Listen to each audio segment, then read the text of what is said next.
I'm Rob Dietz. I'm Jason Bradford. And I'm Asher Miller. Welcome to Crazy Town, where the city council is funded by the sale of fart jars on OnlyFans.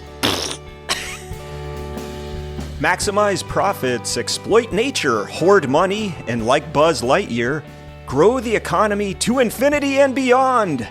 That's the modern economic playbook. But for decades, one renegade country has taken a contrarian stance that actually cares about people's well-being and environmental health, the Himalayan nation of Bhutan. When Bhutan embraced gross national happiness and a sane notion of progress, environmentalists and social reformers rejoiced. They spotlighted Bhutan as an example of how we can build a better economy.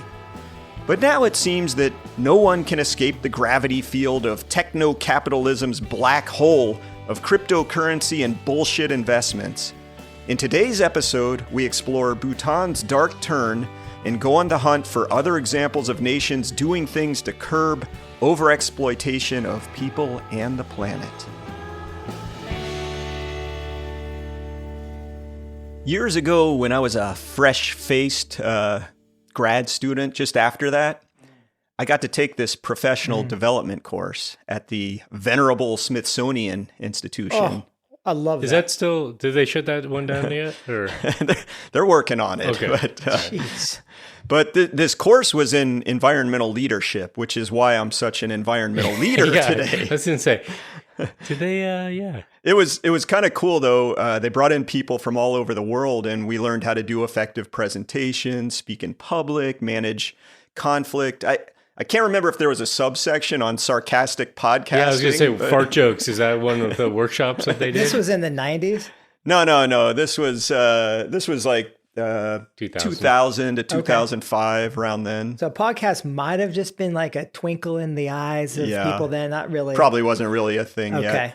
But one of the cool things about this course is 3 of my classmates were from the Himalayan nation of Bhutan. Wow. And all 3 of them were kind of like national park managers. And I became friends with a guy named Sonam. He had like snow leopards as pets and stuff like that?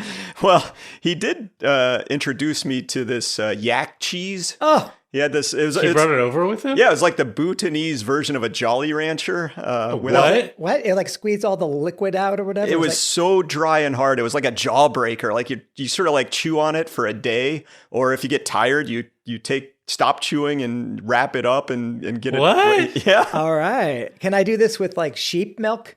You should try. We'll look into this because I don't have any yaks, but I got sheep. He claimed that it made for really strong teeth. I think it probably broke several of mine. Good for your jaws. I think so. Mm-hmm. But anyway, so Sonam told me a lot about the culture of Bhutan, how they de-emphasize consumption, consumerism.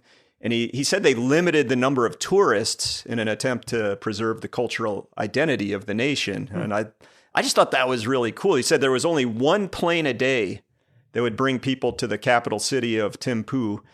And during the course, we actually had a weekend off, and I brought him home with me to D.C., and we were walking around like Georgetown neighborhood, and you could see and hear all the planes flying into Reagan National Airport. Right.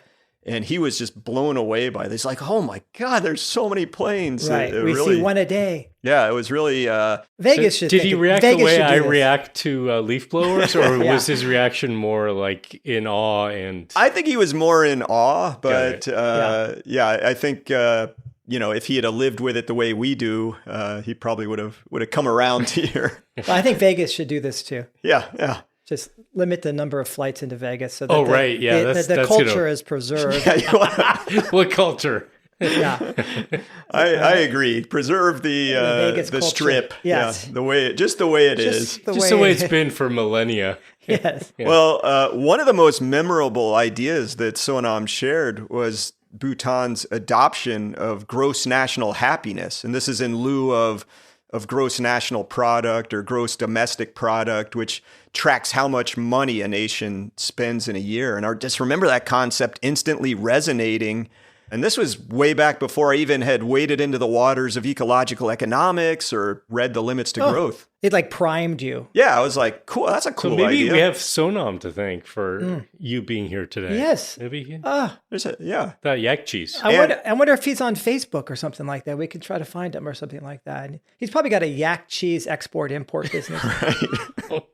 Well, I think a lot of people resonated with that concept. I remember it kind of taking off like, I don't know, 15 years ago or something like that. And there was a lot of discussion. This emphasis of focusing on well-being is not necessarily related to the volume of economic activity, but you should actually include things that are directly related to well-being, okay? Because economic activity could be, a war or cancer treatments, so. Yeah, I always, when I give talks about alternative economics, I tell students the best way to pump up GDP is just to have a big crash or a wreck or some hospital emergency, because a lot of money changes hands during those. But what was cool is, the concept gross national happiness.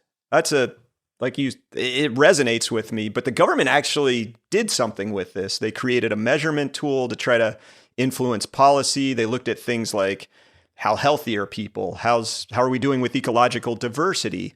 What about psychological well-being? And they use that to try to prioritize the policies they're creating and what activities and projects the government's undertaking. So this is how Bhutan became known for more than just snow leopards and yak cheese, right? And other countries and the United Nations ended up adopting some of these like view of the world and trying to come up with their own kind of ways of looking at things. There's like a whole network that was focused around gross national happiness. Yeah. Yeah, well, guys, all good things have to come to an end. It was a nice little run there for Bhutan with gross national happiness. They had a good 15 or 20 years, they kind of in the spotlight. At a certain point, they're like, Don't do this. Can we just revel in some gross national happiness for a few decades? Can we revel in some grossness? Can we just do the gross part? Because I have some news to share with you guys. Okay.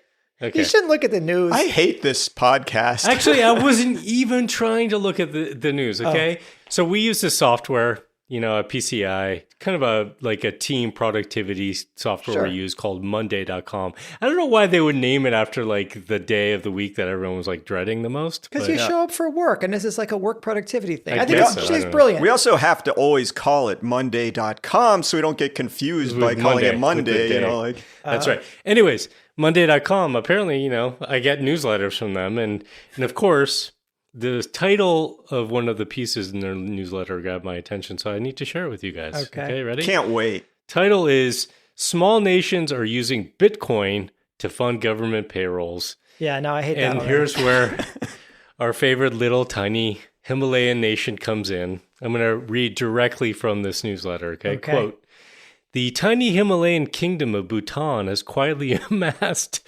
$1.3 billion in Bitcoin reserves through government-run mining operations, representing roughly 40% of the country's entire GDP. No! The initiative began when King Jigme Khazar Namgyel Wanchuk, I think you said that exactly right. I don't know, asked for technology-led growth ideas, prompting Druk Holding and investment CEO Ujwal Deep Dahal to explore Bitcoin mining using the country's abundant hydropower in 2022. They got in relatively... they got in early. Yeah. So the strategy proved remarkably successful as Bitcoin prices surged, allowing the government to fund a 65% pay raise for all civil servants in 2023 using $100 million from its reserves.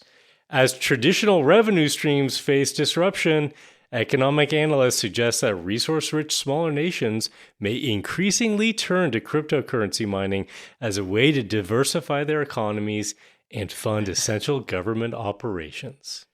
Okay. No! Bhutan. Okay. Bhutan. Well, Bhutan. That's disappointing.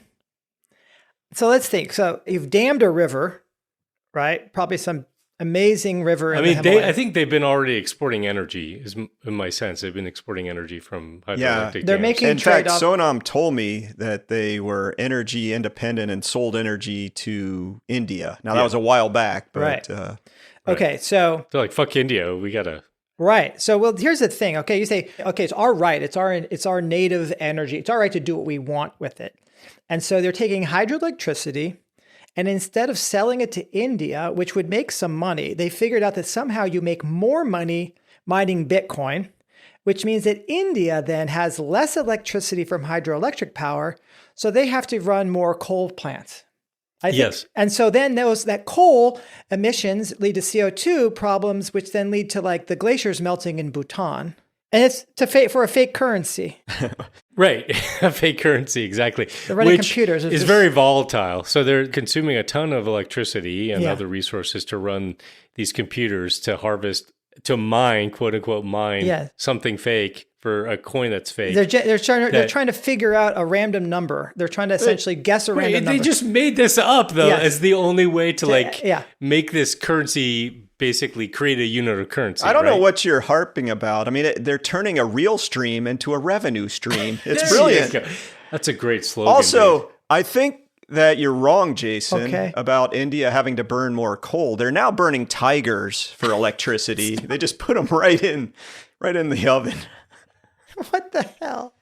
Look, I feel terrible about this. I had such idealism around Bhutan. I never got to go there, but it was always at the top of my list. I mean, I love mountains anyway. So Bhutan has lowland forests and mountains. I was like, what an incredible geography. And then there's this sort of Buddhist culture. And like you said, Asher, it feels like Et tu Bhutan, really?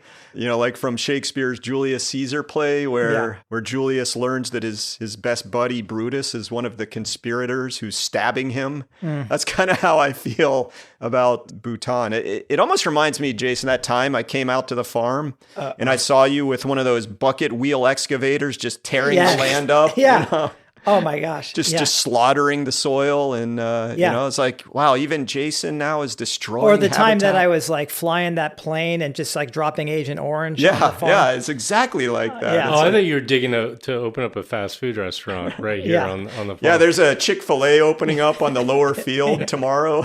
I think part of why this hits so hard is we know the problems of cryptocurrencies, right? The demand for them has gone up exponential in terms of the electricity consumption, to the point where a few years ago, even they were already, consuming more energy than many countries. I think in 5 years they're going to use all energy. Right. Oh yeah, every bit of energy. The tiger power plants are going to be all gone by then. Yeah. So obviously, we know that this is crazy because what the fuck is Bitcoin used for? I know that illegal things on the dark web. I mean, I know it had this romantic. Initiation story, origin story right behind it, and that people got into. But it's really just become a place for people to either do illicit transactions or try to do transactions that are not visible or independent. But really, it's just another form of casino. It's basically, it's. I think it's like another one of these hype things where people are getting into Bitcoin because everyone else has gotten to Bitcoin, and they're trying to ride a wave up. Right. And for a lot of people, when they can't find a path in the traditional economy, they're like, I'm being left behind, so I need to take risks. It's just sad because I think for a lot of us, we've talked a lot about gross national happiness and promoted it. Richard Heinberg, our senior fellow, was one of the advisors for the project.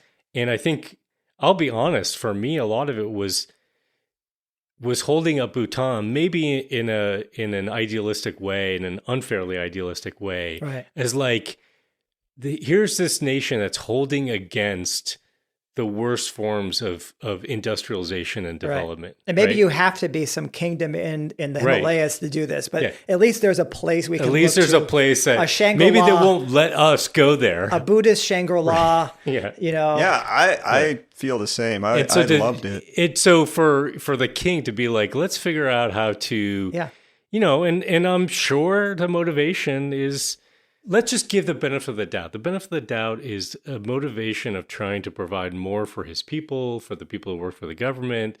I would be surprised if when they started this, you said it was like, I think we said it was like 5 years ago. Maybe that was when, COVID was happening and tourism, which I do think a lot of people were going to Bhutan for tourism. Yes. I know my dad and his wife went to Bhutan, and so maybe they were like, look, we need to turn to alternative sources. But it's just sad Yeah. that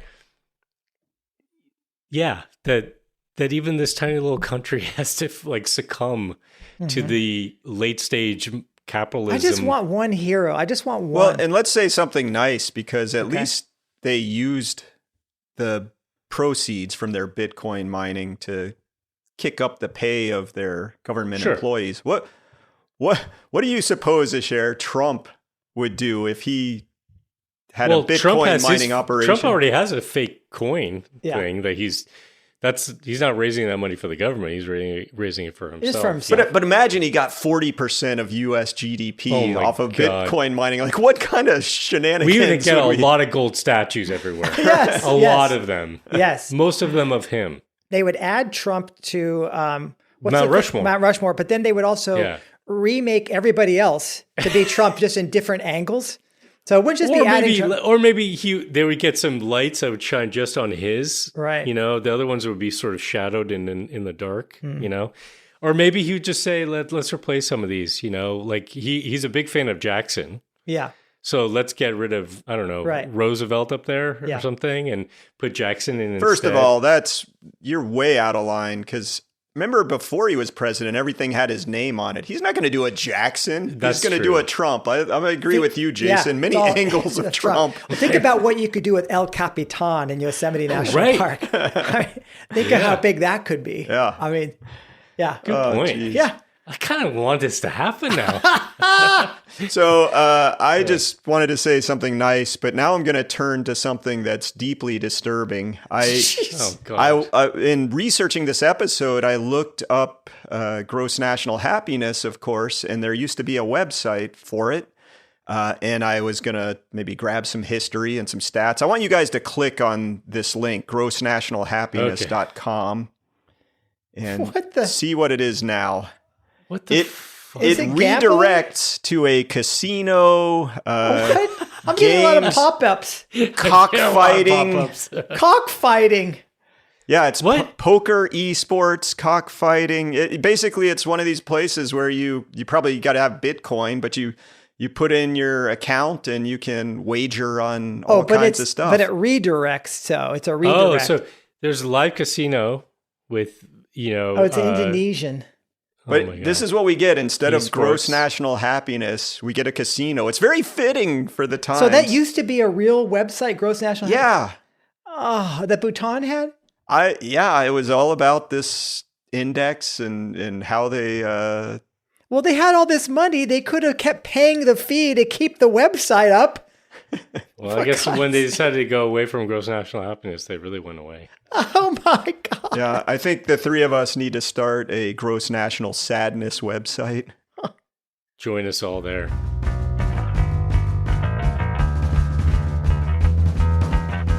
Here in Crazy Town, we like to support kindred spirit podcasts that can help us make sense of the world. I recently learned about the Cited podcast through a friendly exchange with the host and producer Gordon Caddick. Cited, that's C-I-T-E-D, tells stories about how experts shape our world, sometimes for the better, sometimes for the worse. They have a new season called Green Dreams, where each episode documents a radical environmental thinker and their dreams for our green future. Cited asks, should we make their dreams a reality, or are they actually a nightmare? And the last season was about the uses and abuses of economic expertise. So there's some shared DNA with the topics we cover here in Crazy Town, especially our 5th season on false prophets. To listen to Cited, go to citedpodcast.com. That's C-I-T-E-D podcast.com.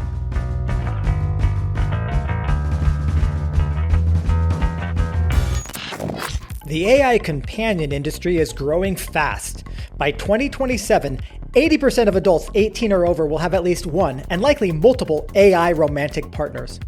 Also by 2027, revenue in the AI scam and malware industry is expected to surpass the GDP of China. Putting these trends together strongly suggests that every AI girlfriend or boyfriend will have a 73% probability of being kidnapped in 2027. Now imagine the pain and suffering of having your AI lover held hostage and how much you would pay to get them back. That's right. The AI ransom industry is expected to surpass the oil industry in value in 2027.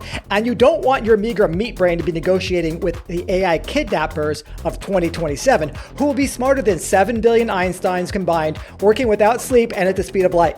This is why everyone with an artificial life partner will need a subscription to artificial hostage negotiation services. The only company working now to train models for the tsunami of artificial kidnappings that are coming in the next 18 months.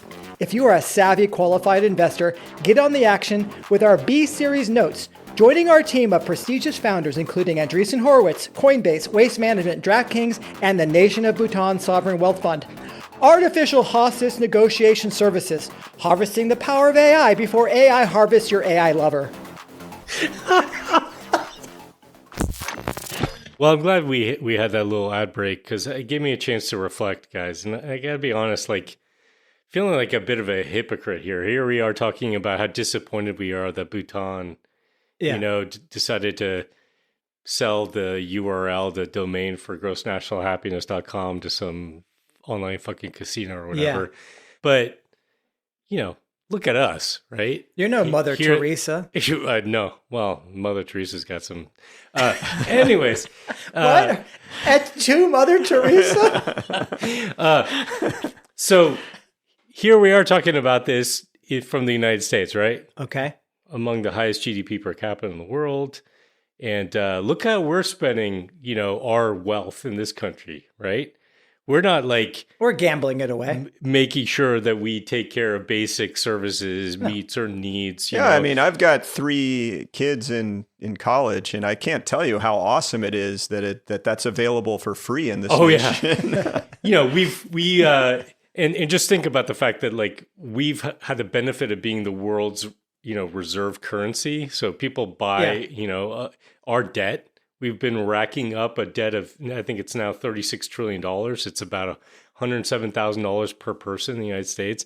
And we just, our Congress just passed legislation to raise that a significant amount, to give tax cuts. And I think we'll make it up in cryptocurrency. Well, sure, I'm sure. Yeah. But we're cutting basic services for people, Yeah. And we have incredible clothes dryers and really awesome plastic crap that we can buy off of Amazon. So yeah, don't forget that. Right. So I'm just pointing out, we got to look at our, We're pretty good at crapping on ourselves. Yeah. We are pretty good at it, but yeah. But still, I get it. Not fair of us to basically be asking this poor tiny little kingdom, in the Himalayas to be the shining light on the hill. We got to get to work ourselves here. I think it's worth doing a little mea culpa here because we have this billionaire ethos in this country, right? And we're the greediest, most profit-driven, most consumptive country of all time. And I don't know which of the 3 of us needs to graduate from being the president of the Wet Blanket Society to being president of the Hypocrites Are Us Society. But, maybe we can one stage you can wear a race. A hat, the other is a blanket. So you can wear both. I walk around in a state of disappointment almost all the time. This is you are a state of disappointment. I have to agree. The kinds that we've talked about, the kind of texts that you send on a daily basis. I think we're doing it to each other all the time. Yes. Yeah. You think a Crazy Town episode expresses our levels of insanity? Wait till you see a text from Jason Bradford, PhD. Yes, someone release those files. Well, this weekend, for example, you got my text. I sent pictures, not just text. You remember this? I remember this. Okay, yes. So I go to the Oregon Coast Aquarium. It's in Newport, Oregon, which is only an hour to the west. We spent the weekend with the family there. And really nice aquarium with some beautiful exhibits. I mean, I am just in awe, right? You're walking through these tunnels with these incredible fish all around, and they recreate different habitats, and you just can't believe these oceanic creatures are right there behind that thick glass. And the docents there were great. I was talking to them about the birds. They had auks. They talked about auks. Puffins? Were there any puffins? Yeah, puffins are a type of auk. And I thought you were saying OX ox. I was like, AUK. They're oxen swimming around in the aquarium. Yeah, the walruses evolved back into oxen. Okay. Well, it's great. There's these birds that evolved to be like penguins, but in the northern hemisphere. Yeah. And it's the family, the auks, not as famous as penguins. Anyway, I'm just geeking out. This whole thing, I'm just going great. And then at the end of the we finally like kind of wind back towards the entrance exit gate. You have to go through the gift shop to leave. Before the gift shop, we kind of went backwards. We did the thing backwards. We walked through this exhibit that's about plastics and oceanic plastics, and of course we're doing a whole episode. Yeah, we just covered this in a previous episode, and it's damn depressing. Right. So I knew about our episode, and then I'm like, oh my gosh, now I'm sort of seeing this, right? This exhibit. So I was like, oh God. Just, I'm so glad they're at least educating about this, but this is depressing. So then I walk past the gift shop and I look to my left and I go, are you fucking kidding me?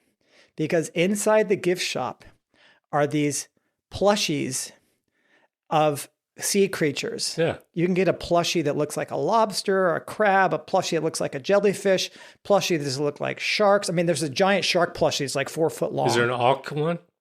I didn't see an auk one. There probably was a puffin. Yeah, which is in the family. So I like, oh, should I do this? I walked up and I grabbed a plushie gently and I flipped it over to look at its underside, which has a tag. Okay. And the tag was like eco planet creatures, it held all this. Unlimited. It was basically it's like, name of the company. Yeah. And it was sort of advertising itself as if it was this eco toy, and it was love the planet, not plastics. It had like little phrasing on this. Right. But it's 100% made of polyester. I'm like, what? From China. Yes. But hold on a second. Haven't you already gone through this? You've talked before about taking your kids to go see Wall-E, that movie, right? And then this was a Wall-E moment. Right. And then you walk out and they're basically selling Wall-E plastic shit or whatever. Okay, so my kids were like 9 at the time and they cried. Right. When they saw this. And I'm thinking to myself. Because Wall-E is about the destruction of Earth, the pollution, the junk, the consumerism. And my kids could see, what are they doing giving us this like plastic kitsch as we walk out of this movie? Yeah. And like, what are any reasonably bright kids going to think? Some 10-year-old like looking at a plushie made in China that's 100% polyester going to think. You were on the wrong aisle. The last time I was there, you could get a plushie, a stuffed animal of a sea lion, and it had like the plastic fishing stuff wrapped around its throat. Just pre-wrapped. And then you could get a gray whale with its blowhole stuffed with all this plastic Mylar bags. Balloons and plastic bags. Yeah. Oh my God, this is getting dark even for me. Can we talk about something a little bit more positive? Yeah, like maybe Let's finish on a high note. Can we have some inspiration here? Let's do this, because if Bhutan is not our example, let's find another example that can disappoint us 10 Later. years out. We just keep kicking the can down the road. Well, something happened to me recently that was inspiring to me. Somebody asked if I could name the Canadian provinces, and most Americans probably can't, right? It's our neighbor to the north. There's Montreal, we there's have no Toronto. idea. Look, we're solving this. Montreal is a city, not a province. We're solving this. There's Quebec City. Canada is going to become part of the United States, There we become go. a state. Therefore, all the provinces don't matter anymore. Okay, Right. Why are we having this conversation? Yeah. Because I'm trying to get somewhere. So I could name some of the biggies, right? Sure. Like Ontario or British Columbia or Alberta. Yeah, Sasquatch. And I had forgot Sasquatch. Newfoundland. Saskatchewan is maybe what you... Close, very close. Okay. So I had forgotten some of them, though, like New Brunswick or Prince Edward Island. So I had to go to a map. I had to consult the map to see. And for the first time ever, I saw a territory called Nunavut. I had literally not heard of this place. So Not none of it, but none of us. yeah, I don't know if I'm pronouncing it right, but it's Nunavut. Nunavut. Yeah, I'd say that. So I kind of was like, what is that? And I felt kind of stupid because it turns out that in April of 1999, the map of Canada was redrawn. So the Northwest Territories, which was, I guess, not quite a province, a territory, but huge, it was divided into two. And that was to create this place, Nunavut. Which is still a territory, right? It's not Yeah, an still a actual province. territory, but just geographically, this is the largest and northernmost territory of Canada. It's just freaking massive. Yeah. Like the western part of the state is due north of Washington state, but the eastern part of it almost touches Greenland. Right. Which is also going to be the United States. Yeah. Just pointing out. Yeah. And size, it's almost as big as Mexico. On the map, it looks like it's half also, the earth. wait, no, Mexico's not going to be part of the United States. We're going to build a really big wall. It's not densely populated. Anyway, the idea of Nunavut was to take this land back from the Northwest Territories and provide it as territory for the Inuit for self-governance. Oh, that's cool. Yeah, it's like finally let's have land back to indigenous people that was taken away. In 50 years, when the global temperatures will be over 3 degrees Celsius, we'll all have moved there. I'll need a visa. Granted, this was not exactly a capitalist's wet dream, right? Not yet. Not yet, but soon it's going to have ports all over the place there in the Arctic. But I do want to point out it took years of activism and hard work behind the scenes for this to happen. And also just kind of little pat on the back, good on Canada for agreeing and go, even if it's land that's far north. It's not like the United States has given back northern Alaska. Right. We were like, oh, there's oil there. Fuck you guys. Right. Well, I don't think you should feel bad about not knowing this. I think 71% of the U.S. people can't recognize the Pacific Ocean on a map. So... Well, at least that's a smaller number than the 73% probability of AI girlfriends and boyfriends being kidnapped in 2027. Yes, that's right.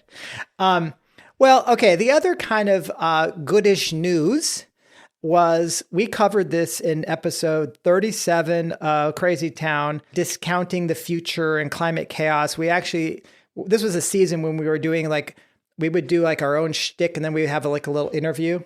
And there was actually, we had an interview between Vicki Robin and Jane Davidson of Wales. And this is about the Wellbeing of Future Generations Act. And Jane Davidson was instrumental in getting that act passed and was speaking about what that means. And it's a way for people to essentially inhabit the countryside in Wales in ways that both generate a livelihood for them in a manner that's considered sustainable, and essentially be able to subdivide these larger properties while doing so.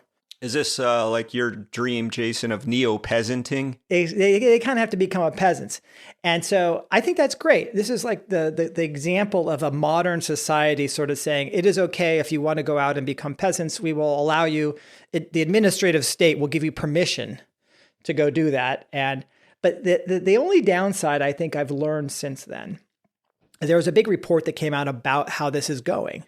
And the report sort of indicated that the administrative burden for those who are doing this is very high. Like not that many people have gone through this. I mean, it's in the dozens. Okay. So it's not like nobody. Administrative burden on the people who are making this transition. Yes. It's an incredible detailed plan of action they have to do. Like you think it's hard to get a building permit, but you have to sort of get pre-approved to show that you have a plan for living within certain ecological tolerances of your consumption, and your livelihood has to be in this place by a certain amount, but then you have to track it.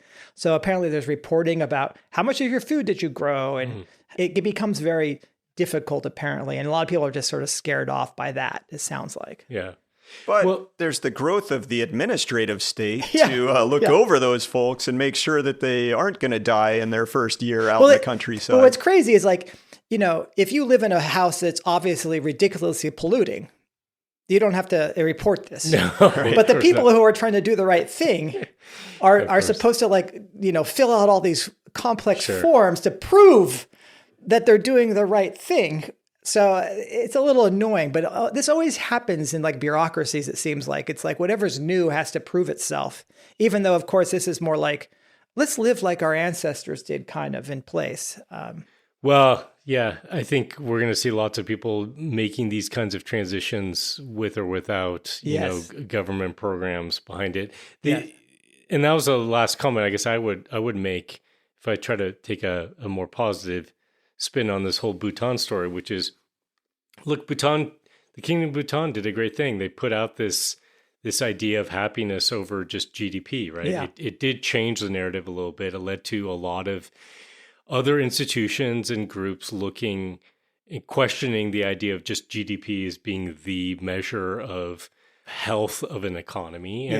And now what you see a lot are organizations, alliances, networks, like the Wellbeing Economy Alliance is really pushing this idea of well-being. There are others who I think are looking at, they see what we see about the absurdity of the economy, that is just driving itself straight over a cliff. It's like one of those self-driving cars that Tesla has in Austin running over people. And it's just going for it, right? And people see that and they're like, this is just churning up everybody, right? So Bhutan sort of like handed over the baton.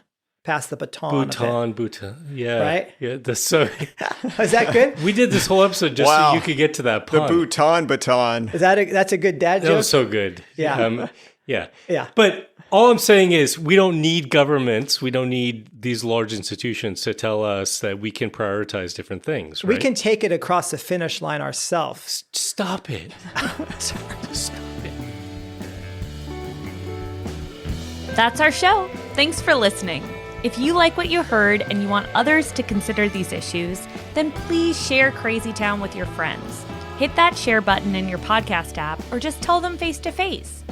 Maybe you can start some much needed conversations and do some things together to get us out of Crazy Town. Thanks again for listening and sharing.